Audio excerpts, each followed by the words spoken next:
नमस्कार, मैं हूं आंचल और आप देख रहे हैं डीबी लाइव की स्पेशल रिपोर्ट। सुप्रीम कोर्ट का बड़ा फैसला आया है चंडीगढ़ मेयर चुनाव को लेकर और बीजेपी को तगड़ा झटका सुप्रीम कोर्ट में लगा है। इसके साथ ही आम आदमी पार्टी के नेताओं में जश्न का माहौल है। कांग्रेस भी इस पर एक तरीके से जश्न जो है वो मना रही है, क्योंकि इंडिया गठबंधन का जो मेयर का उम्मीदवार था उसकी बड़ी जीत हुई है। जो परिणाम पहले घोषित किए गए थे 30 जनवरी को जो रिजल्ट आया था चंडीगढ़ मेयर चुनाव का, अब उस पर जो आरोप लगे थे वो पूरा मामला सुप्रीम कोर्ट पहुंचा था। सुप्रीम कोर्ट में सुनवाई हुई और उसके बाद सुप्रीम कोर्ट ने बड़ा फैसला सुनाया है।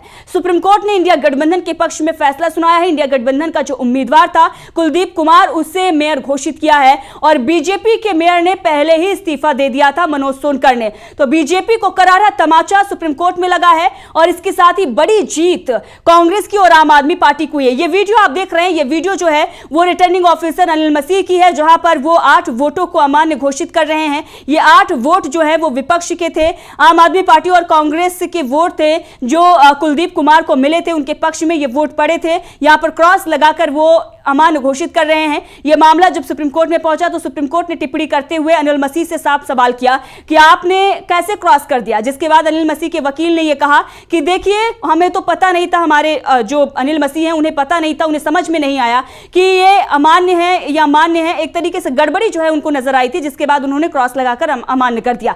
लेकिन उसके बाद सीजीआई ने पूछा कि दिखाइए बैलेट पेपर, कहां पर यहां पर गड़बड़ी है, गड़बड़ी तो नजर नहीं आ रही है, गड़बड़ी कहां पर है। यह सवाल जब अनिल मसीह से पूछा गया तो गड़बड़ी अनिल मसीह नहीं बता पाए, जिसके बाद सुप्रीम कोर्ट ने कहा कि ये 8 वोट जो है वो मान्य हो गए। जो रिजल्ट आया था 30 जनवरी को उसे रद्द किया गया और उसके बाद कुलदीप कुमार जो इंडिया गठबंधन के उम्मीदवार थे, और उस वक्त अगर ये 8 वोट अमान्य नहीं होते तो वही मेयर बनते, तो उन्हें मेयर सुप्रीम कोर्ट की तरफ से घोषित किया गया और एक तरीके से आम आदमी पार्टी और कांग्रेस की बड़ी जीत हुई है। इंडिया गठबंधन की पहली बड़ी जीत बताई जा रही है और कांग्रेस और आम आदमी पार्टी के नेताओं में जश्न का माहौल है। तो दूसरी तरफ बीजेपी के लिए करारा झटका, बीजेपी को तगड़ा झटका सुप्रीम कोर्ट से लगा है। वैसे बीजेपी को लगातार झटके लग रहे हैं। इससे पहले मोदी सरकार को तगड़ा झटका चुनावी बॉन्ड स्कीम को लेकर लगा था, जहां पर सुप्रीम कोर्ट ने उसे असंवैधानिक बताते हुए उस पर रोक लगा दी थी और अब एक तगड़ा झटका चंडीगढ़ मेयर चुनाव को लेकर बीजेपी को लगा है। इसके साथ ही आम आदमी पार्टी के प्रमुख अरविंद केजरीवाल का भी इस पूरे मामले को लेकर ट्वीट आया है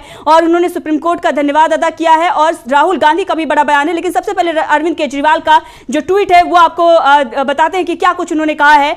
कुलदीप कुमार को सुप्रीम कोर्ट ने ही मेयर घोषित किया है, जिस पर अरविंद केजरीवाल ने ट्वीट किया और लिखा कि कुलदीप कुमार एक गरीब घर का लड़का है। इंडिया गठबंधन की तरफ से चंडीगढ़ का मेयर बनने पर बहुत बहुत बधाई। ये केवल भारतीय जनतंत्र और माननीय सुप्रीम कोर्ट की वजह से संभव हुआ है। हमें किसी भी हालत में अपने जनतंत्र और स्वायत्त संस्थाओं की निष्पक्षता को बरकरार बचाकर रखना है। ये अरविंद केजरीवाल का बयान आया है। इसके साथ ही राहुल गांधी ने क्या कुछ कहा है वो भी आपको दिखाएंगे कि राहुल गांधी का इस पूरे मामले को लेकर क्या कुछ कहना है। राहुल गांधी ने भी ट्वीट किया है और बयान देते हुए ये लिखा है कि लोकतंत्र की हत्या की भाजपाई साजिश में मसीह सिर्फ मोहरा है और पीछे मोदी का चेहरा है। यह बड़ा बयान जो है वो राहुल गांधी का आया है। लगातार इस बात पर चर्चा हो रही थी और यह कहा जा रहा था कि अनिल मसीह जिनको सुप्रीम कोर्ट ने अपराधी कहा है और उनको एक तरीके से नोटिस भी, अवमानना का नोटिस जारी किया गया है, क्योंकि सुप्रीम कोर्ट में उन्होंने झूठ बोला था। उन्होंने कहा था कि गड़बड़ी थी, लेकिन सुप्रीम कोर्ट ने जब कहा कि मतपत्रों पर कहां गड़बड़ी है तो वो साबित नहीं कर पाए, तो अवमानना का नोटिस उन्हें दिया गया है रिटर्निंग ऑफिसर को और इसके साथ ही सुप्रीम कोर्ट ने उन्हें अपराधी माना है। और अब राहुल गांधी ने कहा कि ये पीछे जो अनिल मसीह के पीछे का जो चेहरा है वो मोदी का है। तो बीजेपी पर करारा हमला कांग्रेस की तरफ से बोला गया है और सुप्रीम कोर्ट में क्या कुछ हुआ है उस पर भी नजर डाल देते हैं। सुप्रीम कोर्ट में सीजीआई ने क्या कुछ कहा, टिप्पणी करते हुए अनिल मसीह पर क्या कहा गया और एक तरीके से ये सारी चीजें जो वहां पर हुई हैं वो बीजेपी के लिए ही करारा झटके के रूप में देखी जा रही हैं।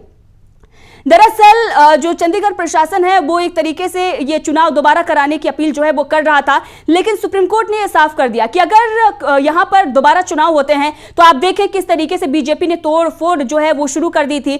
3 पार्षद जो आम आदमी पार्टी के हैं वो परसों ही बीजेपी में शामिल हो गए थे, तो अगर फिर से चुनाव होता तो उसमें भी बड़ी धांधली चुनाव में ही की जा सकती थी, ऐसी संभावना जो है वो जताई जा रही थी। क्योंकि ये जो धांधली हुई थी वो काउंटिंग में हुई थी, चुनाव जो है वो हो गया था। तो सुप्रीम कोर्ट ने साफ तौर पर कहा कि धांधली जो हुई है वो काउंटिंग में हुई है, गड़बड़ी जो है वो काउंटिंग में हुई है, इसीलिए काउंटिंग फिर से कराई जाएगी।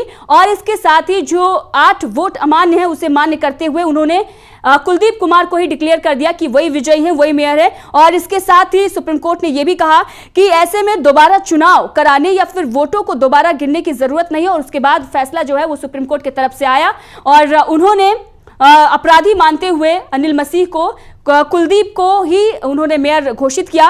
और इसके साथ अगर आप देखेंगे तो अनिल मसीह के खिलाफ केस चलेगा, यह भी सीजीआई का कहना है। तो अब केस जो है वो अनिल मसीह के खिलाफ चलेगा। अनिल मसीह पर एक तरीके से मुसीबत जो है वो आन पड़ी है, लेकिन मुसीबत बीजेपी के लिए भी खड़ी हो गई, क्योंकि जनता जो हकीकत है, जो सच्चाई है वो जनता तक पहुंच रही है। जनता को अब यह समझ में आ रहा है कि क्या कुछ चल रहा है, किस तरीके से बीजेपी ने चुनाव में, एक छोटे से चुनाव में, मेयर के चुनाव में धांधली की है। और अगर बड़ा चुनाव होगा, अगर कोई और चुनाव होगा तो किस तरीके की धांधली बीजेपी करती होगी। जो ईवीएम को लेकर तमाम सवाल खड़े होते हैं, जहां पर बीजेपी ये कहती है और मोदी सरकार ये कहती है, खुद चुनाव आयोग ये कहता है कि पूरी तरीके से सब कुछ निष्पक्ष है और किसी भी तरीके की धांधली ईवीएम में नहीं होती है। और ऑफिसर जो हैं वो बीजेपी के लिए कैसे काम करते हुए नजर आते हैं, तो ये चीजें जो हैं वो बीजेपी के पक्ष में बिल्कुल भी नहीं जाती हुई नजर आ रही हैं। हालांकि अब ये देखना होगा कि ईवीएम को लेकर सुप्रीम कोर्ट क्या कुछ फैसला सुनाता है, लेकिन इससे पहले चुनावी बॉन्ड पर भी बड़ा झटका बीजेपी और मोदी सरकार को लग चुका है। और अब ये चंडीगढ़ मेयर चुनाव में जो धांधली हुई थी और इस पर सुप्रीम कोर्ट का क्या कुछ फैसला आएगा, इस पर सबकी निगाहें टिकी हुई थी। तो बड़ा फैसला सुप्रीम कोर्ट का आ गया है। लगातार हम आपको बता रहे हैं कि सुप्रीम कोर्ट ने क्या कुछ कहा है, किस तरीके से टिप्पणी की है। सुप्रीम कोर्ट ने वोटिंग रिजल्ट को रद्द कर दिया था जो 30 जनवरी को आया था, और उसके बाद सुप्रीम कोर्ट ने कुलदीप कुमार को ही मेयर घोषित कर दिया था। इसके साथ ही सुप्रीम कोर्ट ने अनिल मसीह को अपराधी माना और उन्होंने कहा कि अनिल मसीह ने अपराध किया है, कोर्ट में उन्होंने झूठ बोला है, इसीलिए उन्हें अवमानना का नोटिस भी जारी कर दिया गया। और इसके साथ ही सुप्रीम कोर्ट में फैसला सुनाते हुए सुप्रीम कोर्ट ने फैसला सुनाते हुए यह कहा कि ऐसा लगता है कि 8 बैलेट पेपर्स जो कुलदीप कुमार के पक्ष में थे उस पर अनिल मसीह ने निशान बनाए थे। तो ये सारी चीजें जो हैं वो कोर्ट के अंदर हुई हैं और उसके बाद एक बड़ा फैसला जो है वो सुप्रीम कोर्ट ने लिया है। तो ये इंडिया गठबंधन की सबसे बड़ी जीत मानी जा रही है और लोकसभा चुनाव से पहले ये बड़ी जीत जो है वो आम आदमी पार्टी और इसके साथ ही कांग्रेस की हुई है, इंडिया गठबंधन की हुई है और बीजेपी की करारी हार हुई है। तो जिस चुनाव को लेकर लगातार जो है वो चर्चा हो रही थी, चंडीगढ़ मेयर चुनाव जो एक मेयर का चुनाव था, लेकिन सबकी निगाहें इस पर टिकी हुई थी कि क्या कुछ हुआ। अनिल मसीह का वीडियो आया, सीसीटीवी फुटेज आया, उसके बाद बीजेपी समर्थित जो मीडिया है वो उनका पक्ष ले रहा था, उनको डिफेंड कर रहा था, लेकिन कोई भी जो तमाम डिफेंड करने वाले लोग थे वो किसी भी तरीके से जो उनके तरफ से जो भी प्रोपेगेंडा रचा गया, जितनी भी उनके तरफ से खबरें चलाई गई, लेकिन वो एक भी काम नहीं आई। और आज वो भी इस बात को मान रहे हैं क्योंकि सुप्रीम कोर्ट ने इस बात को माना कि धांधली हुई थी, काउंटिंग के दौरान धांधली की गई थी, अनिल मसीह ने ही निशान बनाए और अनिल मसीह ने ही गड़बड़ी की, वो अपराधी हैं और उन पर केस चलेगा। तो एक बड़ा तगड़ा करारा झटका बीजेपी के लिए और बड़ी जीत आम आदमी पार्टी और कांग्रेस के लिए। तो देखते रहे डीवी लाइव में आचल।